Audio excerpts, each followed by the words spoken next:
July August এটাকে আপনার কি বলবেন? এটা একটা জঙ্গি হামলা হয়েছে। জুলাই আগস্টে একটা জঙ্গি হামলা হয়েছে। সারা দেশের এত মানুষ জুলাই জুলাই জুলাই আগস্ট বাংলাদেশে একটা জঙ্গি হামলা হয়েছে। সারা হ্যাঁ, দেশের এত মানুষ রাস্তায় নেমে আসছে, সবাই আসলে জঙ্গি হামলা। সারা দেশের কত মানুষ এসেছে? আপনার কাছে কোনো ধরনের ডাটা আছে? আমরা যেটা এই গণমাধ্যমে 20 দেখেছি, কোটি আপনি যদি মানুষের মধ্যে প্লেন ভিউ, আপনি একদম খোলা চোখে যা দেখতে পাচ্ছেন আমি প্লেন ভিউ গণভবন। দেখবো না তো। আমি কোনোদিনই প্লেন ভিউ দেখবো না। আমি একজন লয়ার। আমার আপনি বর্তমান প্রধানমন্ত্রী, বর্তমান মেয়র, বারবার বর্তমান বলছেন, আসলে বর্তমান কেন বলছেন? তারা তো 5ই আগস্ট মানে আর তারপর থেকে সাবেক হয়ে গেছেন। কিভাবে, কোন আইনে? সুপ্রিম কোর্ট রেফারেন্সে তার মতামত জানিয়েছে এবং সেখানে স্পষ্ট করা হয়েছে যে সুপ্রিম প্রথমত দুটো জিনিস বুঝতে হবে শামিন আপা। সুপ্রিম কোর্টের reference will not dictate our constitution. কেমন? Supreme court is the guardian of the constitution, ঠিক আছে, কিন্তু তিনি চাইলেই আমাদের সংবিধান বদলে ফেলতে পারবেন না। আপনি জানেন সাম্প্রতিক সময়ে যে একটা নথি রেফারেন্স কল করা হয়েছে, যে কে তাকে এটা চেয়েছে, কে আবেদন করেছে, সেই নথি দেওয়া হোক, সেটা কিন্তু সুপ্রিম কোর্ট দিতে পারেনি। আর আরেকটা ব্যাপার হচ্ছে যে এই সুপ্রিম কোর্টের প্রসঙ্গে আমি আসছি আপনার সাথে, তার আগে এটা রাষ্ট্রপতির বলে নেই, রেফারেন্সে সুপ্রিম কোর্ট এই মতামত জানাচ্ছেন। সেই নথি কোথায়? জি। সেই রাষ্ট্রপতি যে এটার জন্য বলেছেন, সেই নথিপত্র সেগুলো কোথায়? আর করা যেতে পারে, মেয়ে হতে পারে, এগুলো তো কোনো বাধ্যবাধকতা না। হ্যাঁ, করা যেতে আপনাকে পারে ওয়ার্ডিং গুলো করেছেন। খেয়াল মানে রাখতে হবে। করা যেহেতু যেতে পারে, আবার আরেকটা কথা আমি নিষিদ্ধ তো আপনাকে না, বলে যেহেতু রাখি, করা যেতে যদিও পারে মানে পারমিটেড, মানে যেটি করা হয়েছে করা যেতে যদি পারে। আমি যদি আপনার এই যুক্তিও ধরি, আমি যদি আপনার এই সুপ্রিম কোর্টের রেফারেন্সও ধরি, আপনি হয়তো বা জেনে থাকবেন যে আমাদের সংবিধানের 57 অনুচ্ছেদ বলে পরবর্তী প্রধানমন্ত্রী হওয়ার আগ পর্যন্ত বর্তমান প্রধানমন্ত্রী থাকবেন। আইনটাই এমন, আইনটাই এমন। যদি ধরা যাক আপনার সাথে আমি তাল মিলিয়ে যদি এটা বলি যে সুপ্রিম কোর্টের রেফারেন্স আমি মেনে নিচ্ছি, তাহলেও এখন তিনি প্রধানমন্ত্রী, পরবর্তী প্রধানমন্ত্রী নির্বাচিত হওয়ার আগ পর্যন্ত ইন্টারিম গভর্নমেন্ট বলে কিছুই না, এটা অবৈধ। আমি আর আপনি, আমাদের দুজনের যদি সৌভাগ্য হয়, আমরা দুজন এটা দেখে যাব যে এই ইন্টারিম গভর্নমেন্টকে কিভাবে অবৈধ ঘোষণা করা হয়েছে, ভবিষ্যতে কিভাবে তারা আমাদের এই পুরো রাজনীতিতে একটা ভয়ঙ্কর বিস্ফোরণ তৈরি করেছে, যেটা ইনডেমনিটি অধ্যাদেশের আগে যে আপনি জানেন যে আমাদের পঞ্চম সংশোধনী বাতিল করা হয়েছিল। মোশতাক, আপনার জিয়াউর রহমান এবং সায়েম, তাদের পুরো শাসনামলকে অবৈধ ঘোষণা করা হয়েছে মূল সিনেমা হলের একটা মামলার প্রেক্ষিতে বহু বছর পর।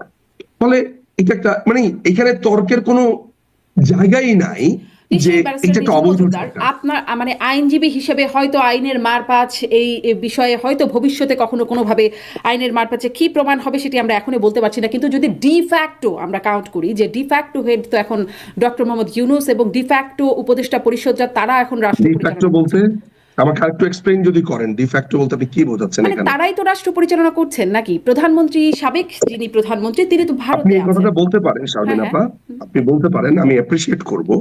যদি আপনি বলেন যে জোর করে করছে, এটাই তো সত্য, জোর করে ডিফ্যাক্টো জোর করে করছে, আমি আপনার সাথে একমত হব।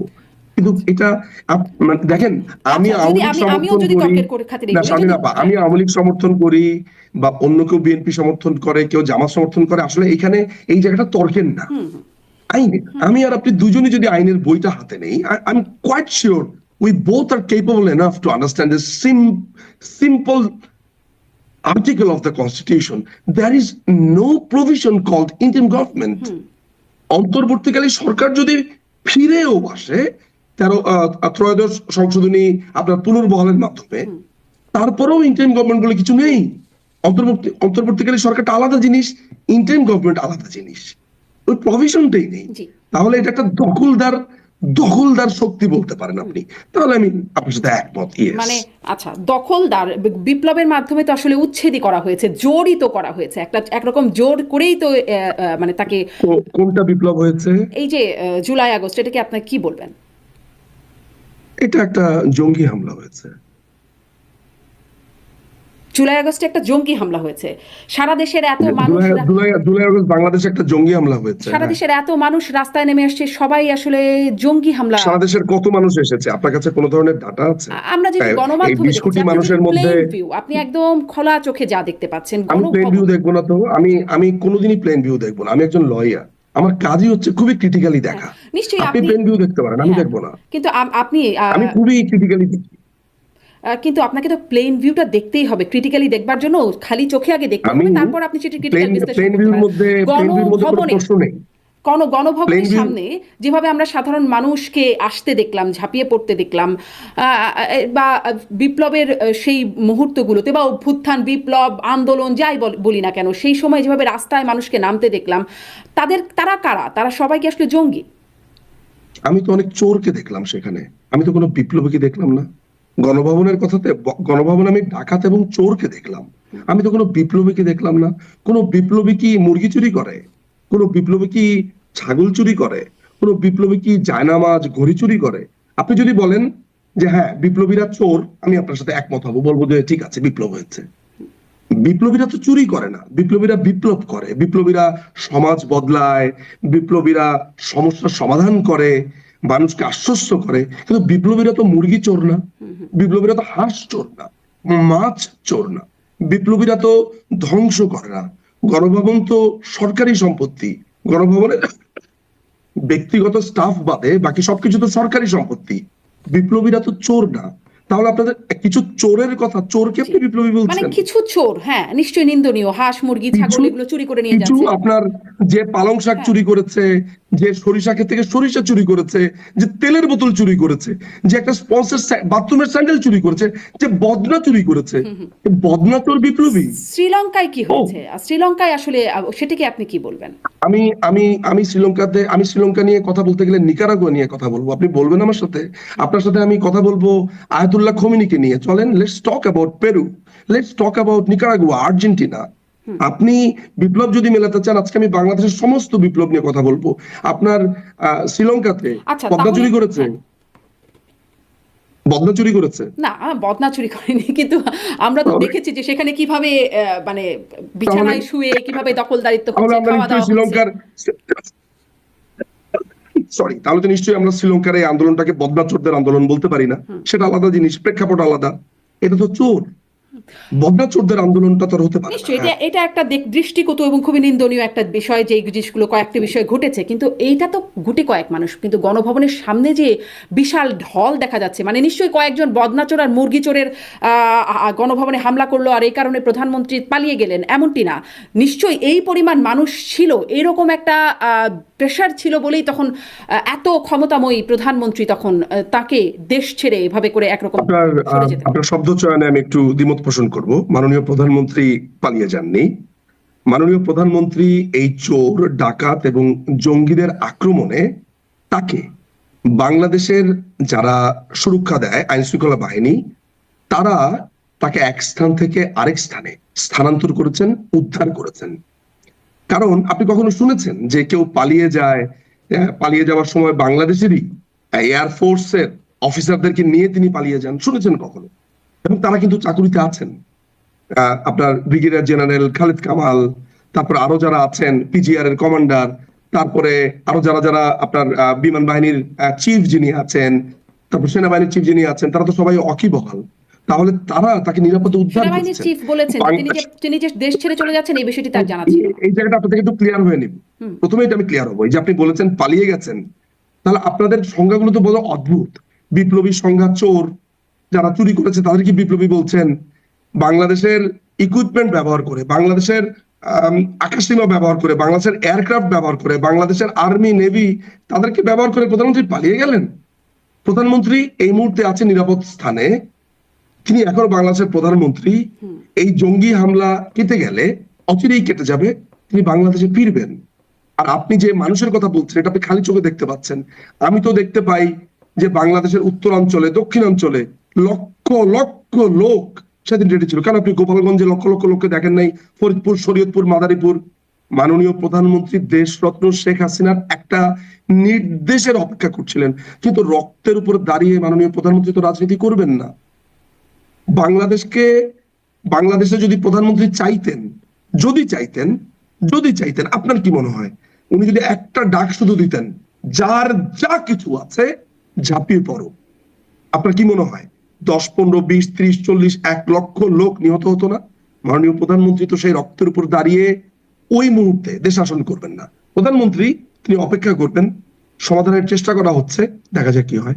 জি, কিন্তু আমরা যেটি তখন প্রধানমন্ত্রীর যেই বক্তব্যগুলো আমরা দেখতে পাই এবং তার আগে মন্ত্রীদের যেই অবস্থান দেখতে পাই, বল প্রয়োগের নীতিতে তো ছিলেন সাবেক প্রধানমন্ত্রী। তখন শেষ মুহূর্ত পর্যন্ত তার যে ট্রান্সক্রিপ্ট পাওয়া যায় কথোপকথনের, সেখানে দেখা যাচ্ছে যে তিনি বলছেন পুলিশ পারছে, অন্যান্য বাহিনীগুলো পারছে না কেন, আরো শক্ত হবার জন্য, আরো বল প্রয়োগ করবার জন্য, এমন বক্তব্য তো আসছে, সেগুলোকে অস্বীকার। মাননীয় প্রধানমন্ত্রীর যেই টেলিফোন কনভারসেশনটি আপনি বলছেন, তার কনভারসেশন, এটা কি আপনি কোনো ল্যাবে টেস্ট করেছেন?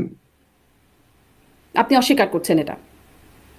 আমি অস্বীকার, আপনি স্বীকার করছেন? আমি আপনি জানি না, নিশ্চিত? মানে টেলিফোন কনভারসেশন অনেক আপনি কিছু। জানেন না, তাহলে আপনি আমাকে কেন বলছেন আমি অস্বীকার করছেন? আপনি বলেন যে হ্যাঁ আমি নিশ্চিত। আমি নিশ্চিত না, আপনি স্বীকার করবেন বা অস্বীকার করবেন, আমি আপনাকে জিজ্ঞাসা করছি। আপনি নিশ্চিত না, আপনি নিজে আপনি অস্বীকার করছেন, তা আমাকে কেন? তার মানে আপনার মতো আমার অবস্থান, ও আচ্ছা, কারণ আমরা জানি না। আপনিও নিশ্চিত না? আমরা দুজনের কেউই জানি না, বিকজ এটা কোনো ল্যাবে প্রমাণিত না, উনার কন্টেন্ট টেস্ট হয়নি, এটা উনার কণ্ঠ কিনা তাও আমরা জানি না। এটার কোনো ধরনের, আমি তো একজন আইনজীবী, আমি তো সাধারণের মতো কথা বলতে পারি না, তাই না? আচ্ছা, কিন্তু আমরা সেই সময় মানে তখন তৎকালীন যে স্বরাষ্ট্রমন্ত্রী, তার অবস্থানটি তো আমরা অন্ততপক্ষে দেখেছি, সেখানে ল্যাবে টেস্ট, কোনটা? মানে আমরা দেখেছি যে পুলিশের একজন কর্মকর্তা ইকবাল, সম্ভবত তার নেম প্লেট থেকে দেখা যাচ্ছে যে তার নাম ইকবাল, তিনি স্বরাষ্ট্রমন্ত্রীকে রিপোর্ট করছেন, ব্রিফ করছেন স্বরাষ্ট্রমন্ত্রীকে। তখন পাশে দাঁড়িয়েছিলেন পুলিশের আইজি চৌধুরী আব্দুল মামুন সহ আরও পুলিশ সদস্যরা ছিলেন তাকে পরিবেষ্টন করে, এবং সেই পুলিশ সদস্য রিপোর্ট করছেন যে গুলি করে করে লাশ ফেলতে হচ্ছে।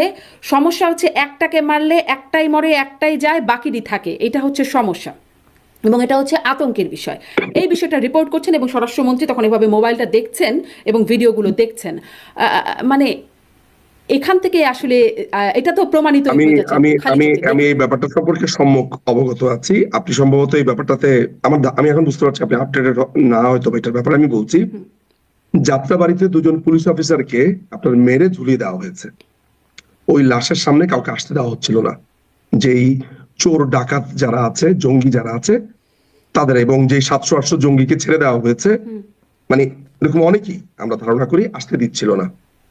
তখন পুলিশের তো একটা সময় বল প্রয়োগ করতে হবে, বল প্রয়োগ করবার ট্রাই করছে, কিন্তু তারা সরে যাচ্ছে না। অর্থাৎ পুলিশ যদি গুলি করতো তাহলে কিন্তু একটারে ফালাই আরেকটা দাঁড়া থাকে, তা হতো না।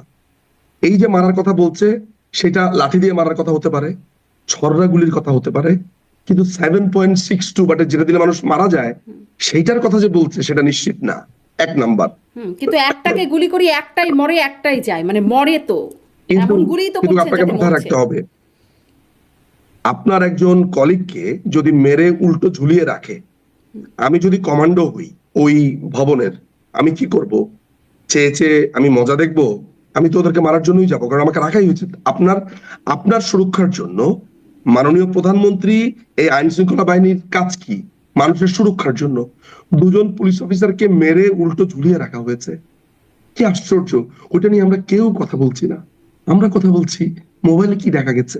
খেয়াল করে দেখেছেন জর্জ ডব্লিউ বুশের পাছাতে একটা ফোড়া হয়েছে, আর ইরাকে 3 লক্ষ লোক মারা গেছে। সবাই জর্জ ডব্লিউ বুশের পাছাতে ফোড়াটা নিয়ে আলোচনা করবে। এটাই পৃথিবী। দুটো মানুষকে কি নৃশংসভাবে ঝুলিয়ে রেখেছে।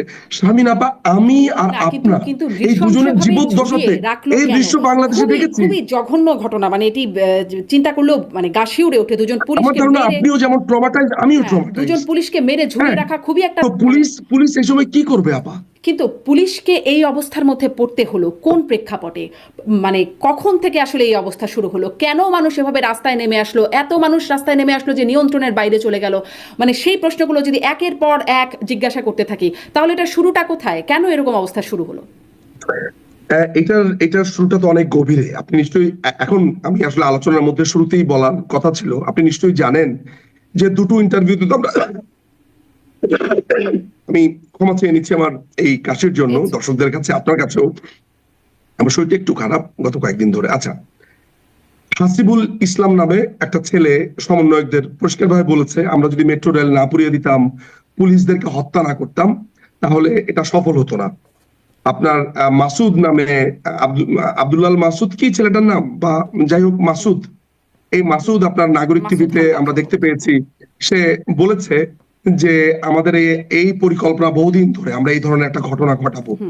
তারপরে জঙ্গিদেরকে ছেড়ে দেওয়া হয়েছে 700-800 ভেঙে, তালা ভেঙে, শীর্ষ সন্ত্রাসীরা বের হয়ে গেছে, এরকম একটা ভয়ঙ্কর অবস্থা তৈরি করা হয়েছে খুনের জন্য, এবং তারা সশস্ত্র সংগ্রামের জন্য প্রস্তুতি নিয়েছে। তার মানে প্রস্তুতিটা অনেক লম্বা সময়ের। হ্যাঁ, আপনি যদি বলতে পারেন যে এই যে পুরো পরিকল্পনা এইটা ঠেকাতে সরকার কি কিছুটা ব্যর্থ, আমি এই জায়গাতে একটা কথা বলবো যে হ্যাঁ, অনেকাংশে আমরা ফেল করেছি, জি।